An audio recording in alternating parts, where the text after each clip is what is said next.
आपको कैसा लगा ये पार्थो जी के साथ में आके ये 5 दिन का ट्रिप?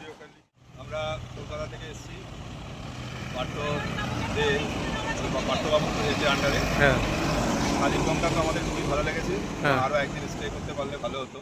হোটেলে খাওয়া মাওয়া থাকা আমাদের ভালোই লেগেছে, থেকে এনজয় করেছি।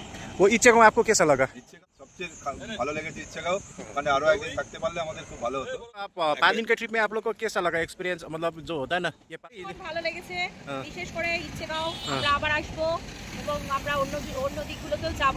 আপনারাও আসুন আমাদের সাথে, আমরা একসাথে সবাই যাব। আর মুকেশদার গাড়িটা আমাদের ভীষণ পছন্দের। মুকেশদা আমাদের ভীষণ ভালো কোঅপারেশন করেছেন। পার্থদাও করেছেন, পার্থদা ছিলেন না কিন্তু পার্থদা আমাদেরকে ফোনে সবসময় অ্যাটেন্ড করেছেন। কারোর কিছু প্রবলেম হচ্ছে তো পার্থদাকে জানাচ্ছি আমরা, পার্থদা আমাদের সলভিং করে দিচ্ছি। ভীষণ ভালো কোঅপারেশন, ভীষণ ভালো, নিজের মতো ভীষণ আন্তরিকতা। अच्छा, थैंक यू मैम।